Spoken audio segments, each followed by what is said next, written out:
사람이 태어나는 것도 중요하지만 어디에 속해서 사느냐,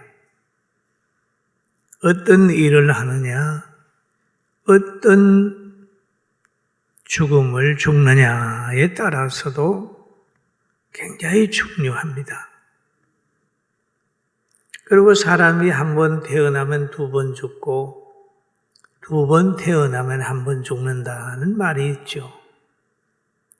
육으로 태어났으면 두 번째로는 영적으로 물과 성령으로 거듭나면 나중에 육이 흙으로 돌아갈 때는 그의 영혼은 눈물 없고 한숨 없고 고통 없는 천국에 가서 영원히 살게 됩니다.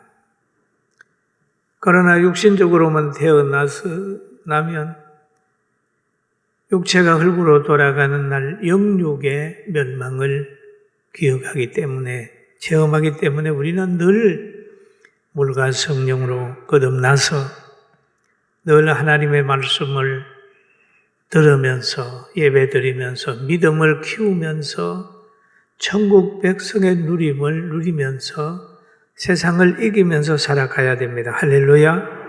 아멘. 그리고 사람은 울고 오잖아요.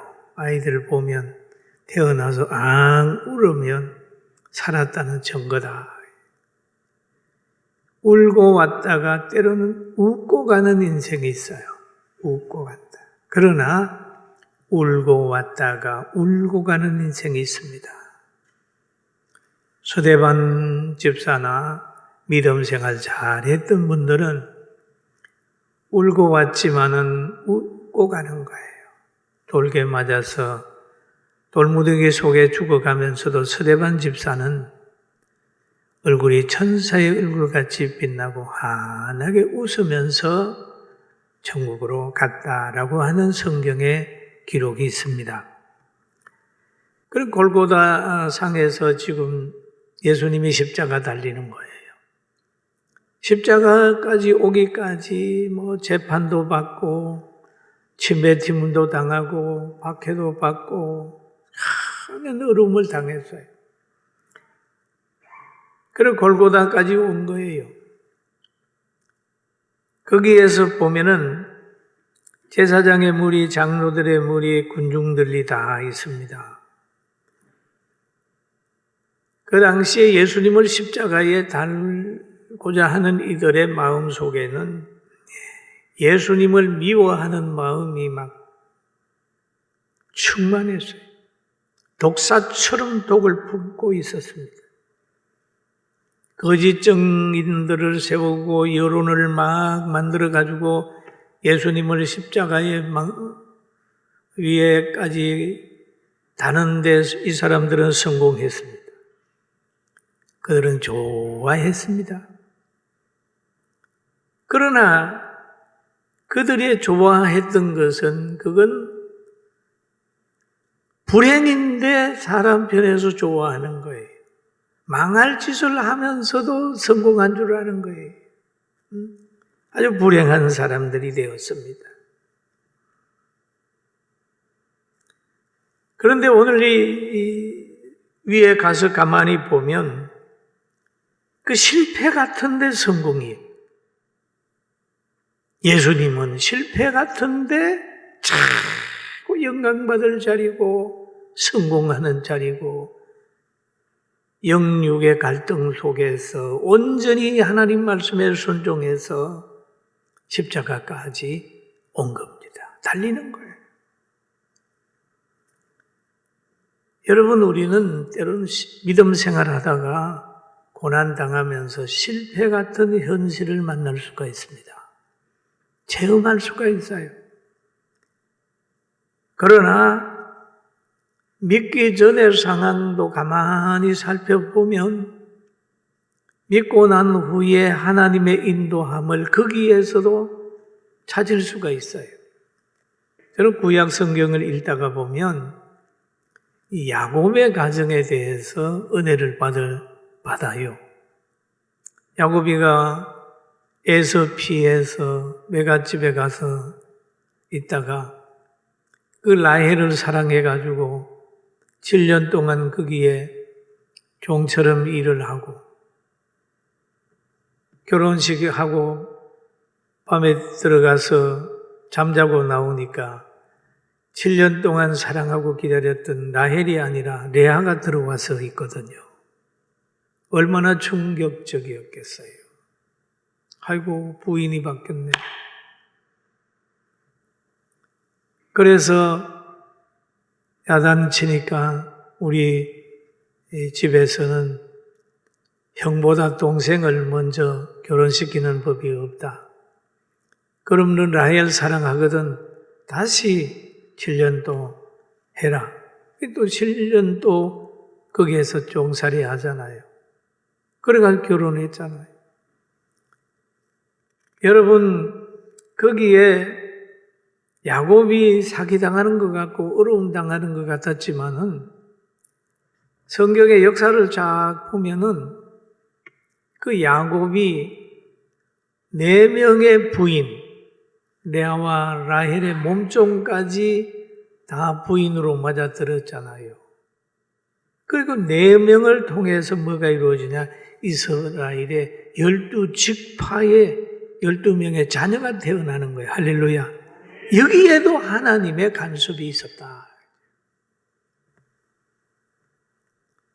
하나님의 간섭이 있었다. 그렇다면 우리의 삶 속에서 일어나는 이사 오게 되고 가게 되고 뭐 하는 모든 것들 속에서라도 하나님의 간섭이 있는데 이 하나님이 간섭하는데 자꾸 자기를 세워나가게 되면 실패하는 곳으로 가는 거야. 그래서 예수님이 그러잖아요. 제자들 보고 나를 따라오려거든 너 자신을 부인하고 자신의 십자가를 지고 나를 따라오너라 그랬잖아요. 근데 주님을 따라가려고 하면 제일 먼저 해는 자기를 부인해야 됩니다. 자기를 부인해야 돼요. 예수님도 보게 되면은 자기의 육성을 부인하잖아요. 하나님 아버지 나 십자가 안 지면 안 됩니까? 이 잔을 내게서 명쾌해 주세요. 그런 건 육신의 소리예요. 그분도 육을 가졌기 때문에. 그러나 아버지 뜻대로 마옵시고 제 뜻대로 마옵시고 아버지 뜻대로 하세요. 아버지 뜻대로 하세요. 그랬더니 결국 승리하는 자의 반열에 섰다라고 하는 내용이 나타나게 되는 것입니다. 사랑하는 성도 여러분, 구원의 십자가 꼭 기억하면서 순종하며 자기 부인하고 삽시다. 할렐루야. 아멘. 참 우리는 엄청나게 복을 받은 사람이에요. 그래서 그 골고다 산상에 새 십자가를 가만히 바라보면 제일 가운데 있는 십자가는 예수님의 십자가입니다. 이 구원의 십자가예요. 성경에 보면은 제9시 예수께서 크게 소리질러 이르되 엘리 엘리 라마 사박다리 하시니 이는 곧 나의 하나님 나의 하나님 어찌하여 나를 버리셨나이까 하는 그 십자가. 그 예수님이 진 죄인의 모든 죄를 대속하기 위하여 지는 십자가의 고통이 얼마나 힘들었던지 이렇게 부르짖어 기도하잖아요. 그리고 예수님이 이 땅에 오신 것도 보면은 요한복음 3장 16절에 보면 하나님이 세상을 사랑하사 독생자를 주셨으니 왜? 제물로 주신 거예요. 제물로. 마태복음 1장 21절에도 보면 그러잖아요. 아들을 낳으니 이름을 예수라 하라. 이는 그가 자기 백성을 그의 죄에서 구원할 자이심이라. 죄에서 사람들을 구원하기 위해서 그러잖아요. 예수님이 오셨잖아요.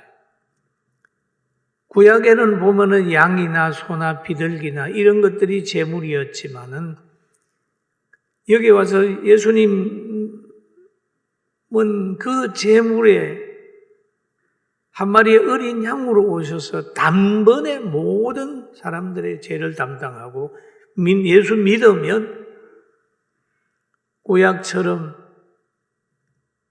그 양 안 잡아도 믿음으로 모든 죄가 해결되는 이 신비스러운 사건을 우리에게 주셨어요. 할렐루야. 믿습니까? 믿습니까? 이게 믿는 거예요. 하나님은 공의의 심판주로 그 공의를 만족시켰습니다. 무죄한 예수님은 힘이 없이 십자가 진 것은 아니고 아버지의 뜻이기 때문에 십자가를 졌다고 얘기를 하고 있습니다. 그리고 죄가 있어서 또 십자가 진 것도 아니에요. 분명히 이런 얘기를 합니다. 누가복음 23장 22절에 보면 같이 한번 볼까요? 빌라도가 세 번째 말하되 이 사람의 무슨 악한 일을 하였느냐? 나는 그에게서 죽일 죄를 찾지 못하였나니 때려서 놓으리라. 예, 빌라도가 1심에서도 무죄하고 하다고 그랬고 헤롯도 죄가 없다고 그랬고 빌라도가 세 번째 가서도 죄가 없다 얘기를 합니다. 가룟 유다도 말하잖아요. 죄가 없다. 나는 무죄한 피를 팔았다. 예수님은 무죄한 거예요. 그러나 군중들이 막 이렇게 하니까 밀란이 날 것 같으니까 빌라도가 그 군중에 의해서 항복을 한 거예요. 그게 예수님을 이제 넘겨주는 게 되는 거죠. 그런데 예수님은 그 십자가를 지면서도 십자가 지면서 하신 7마디가 있다고 그러죠. 거기에서 예수님의 영육의 갈등과 사역의 완성이 여기에서 보여지는 겁니다. 여기에 제일 처음에 얘기를 하길 누가복음 23장에 보면 아버지여 저들의 죄를 사하여 주옵소서. 용서의 기도를 하는 거예요. 용서의 기도. 대속자로서의 기도를 하는 겁니다. 저들의 죄를 용서해 주시옵소서. 그리고 또 누가복음 23장에도 그러잖아요. 내가 진실로 너희에게 이르노니 오늘 내가 너와 함께 낙원에 있으리라. 십자가 위에서도 구원 사역을 중단하지 않았다는 거죠. 예수님 한 강도가 그러잖아요. 나를 좀 생각해 주세요. 그러니까 오늘 너는 나와 함께 낙원에 있으리라. 우리 같으면 어떻게 할까? 야, 나도 죽겠는데 뭘 너까지 신경 쓸 그게 있느냐? 그럴 수 있겠지만 오늘 너는 나와 함께 낙원에 있으리라. 이야기를 하잖아요. 그리고 그 십자가를 바라보면서 아들의 죽어가는 모습을 보며 안타까워하는 마리아를 향하여 여자여 아들입니다. 아들입니다. 참 효도하는 아들이죠. 그러면서 또 엘리 엘리 라마 사박다니 하는 거예요. 죄인들이 부르짖는 그 고통을 예수님이 대신 아버지 왜 나를 버리세요? 그 십자가의 아픔이 얼마나 큰지 영적인 승리를 항상 했던 그가 육신을 가진 모습이 여기서 나타나는 거예요. 하나님, 나를 왜 버리십니까? 너무 그 십자가의 무게가 예수님에게는 아픔으로 오는 거죠. 그러면서 요한복음 19장 28절에 보면 그래요. 내가 목마르다. 내가 목마르다. 그리고 또 요한복음 다음에 가가지고는 그럽니다. 다 이루었다. 다 이루었다. 그럼 여기에서 보면 예수님은 인성과 신성을 가지시고 이 땅에 오셨다는 것에 인성과 신성의 갈등 있는데 결국 뭐가 하냐 하면 예수님이 가지고 있는 신적 능력이 하나님의 뜻을 이루는 게 섭리해서 다 이루시게 된 거예요. 할렐루야. 아멘. 신앙생활 하다가 우리도 갈등하잖아요. 목마르다. 하나님 왜 이러십니까? 갈등하잖아요. 그리고 마지막에 예수님은 누가복음 23장 46절에 보면 내 영혼을 아버지께 부탁합니다 라고 하고 임종을 하게 되니까 그 예수님의 숨은 제자들하고 그게 사람들이 예수님을 무덤에 장사 지내는 그런 사건이 있잖아요. 그러면 또 한 강도는 가만히 보면은 멸망하는 강도의 모습이에요. 멸망당한 죄의 삭선 사망이요 그랬습니다. 이 사망에 붙잡힌 자. 누가복음 23장 39절에 보니까 달린 행악자 중 하나는 비방하여 이르되 너가 그리스도가 아니냐? 너와 우리를 구원하라. 너와 우리를 구원하라. 십자가상에서도 비방하여 그랬습니다. 비방하여. 망할 사람들은요, 죽을 어려움을 당해도 비방하는 병을 못 고치더라고. 비방하여. 너가 그리스도가 아니냐? 너와 우리를 구원하라 그랬지. 못 깨닫는 거예요. 지식이 잘못되고 가치관이 잘못되고 죽으면서도 뉘우치지도 않아요. 이 사람은 육도 죽고 영도 죽고 그냥 죽는 거예요.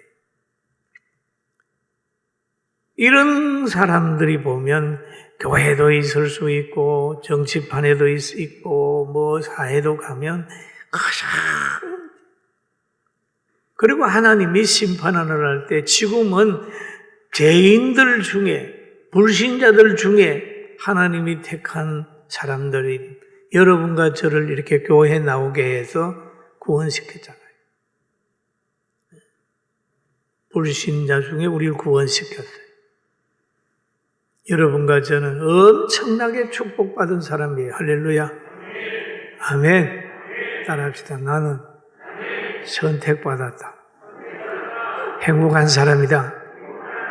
얼마나 귀해요. 소속이 그렇게 중요한데 여러분 천국 백성의 소속이니까 우리의 영혼들은 멸망이 아니라 천국에 간다는 사실 믿게 되길 바랍니다. 이 누림이 대단한 누림이에요.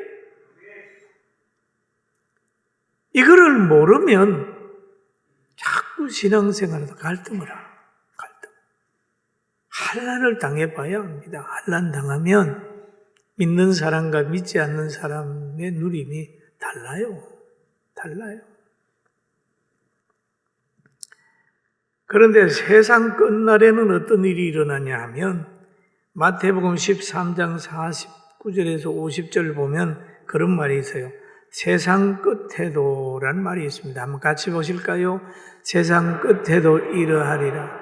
천사들이 와서 의인 중에 악인을 갈라내어 풀무불에 던져 넣으리니 거기서 울며 이를 갈리라. 의인 중에 악인을 갈라내어. 심판이 뭡니까? 의인 중에 악인을 갈라내어. 교회 중에 믿는다고 하는 사람 중에 악인을 갈라내는 거죠. 빼내는 거죠. 그러니까 난 뭐 믿는 무리 속에 있으니까 뭐 되겠지 그게 아니라 의인 중에 악인을 그런데 이 사람은 그냥 십자가 상에 있으면서도 죄를 죽어가면서도 못 깨닫는 거예요. 그런데 또 한 십자가는 뭡니까? 회개하는 십자가.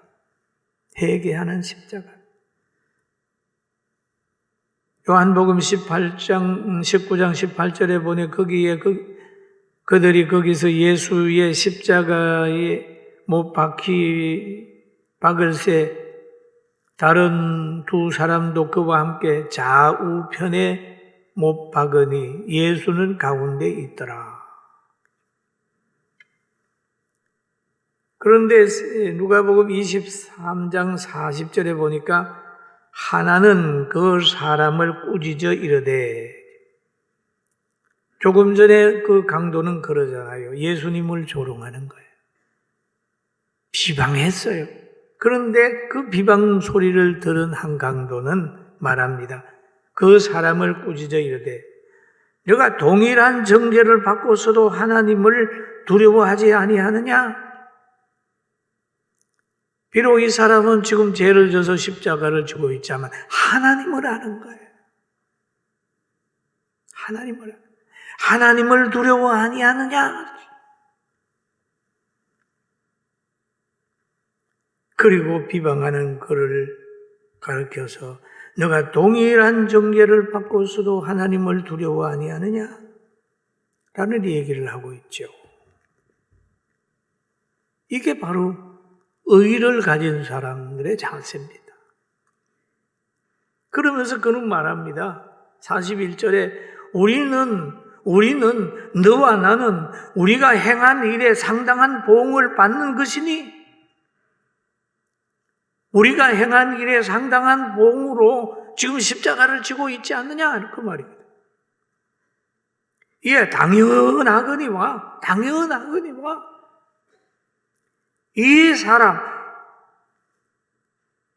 행한 것은 옳지 않는 것이 없다. 가운데 계신 이분은 옳지 않은 것이 없다. 너나 나는 이렇게 십자가 지는 거 당연한 일이야. 그렇게 막 꾸짖고 있는 거야. 회개하는 거죠. 십자가상에서 옆에 있는 예수님 만나가지고 그렇게, 지금 이 사람은 거울 앞에 선 사람이 자기 얼굴을 보듯 예수님 옆에 계시는 걸 보면서 자기를 보고 하나님을 보고 자기 죄를 보고 지금 뉘우치고 있는 거예요. 그러면서 그는 말하잖아요. 예수여. 누가복음 23장 42절에 그러잖아요. 이러시되 예수여 당신의 나라에 임하실 때에 나를 기억하소서.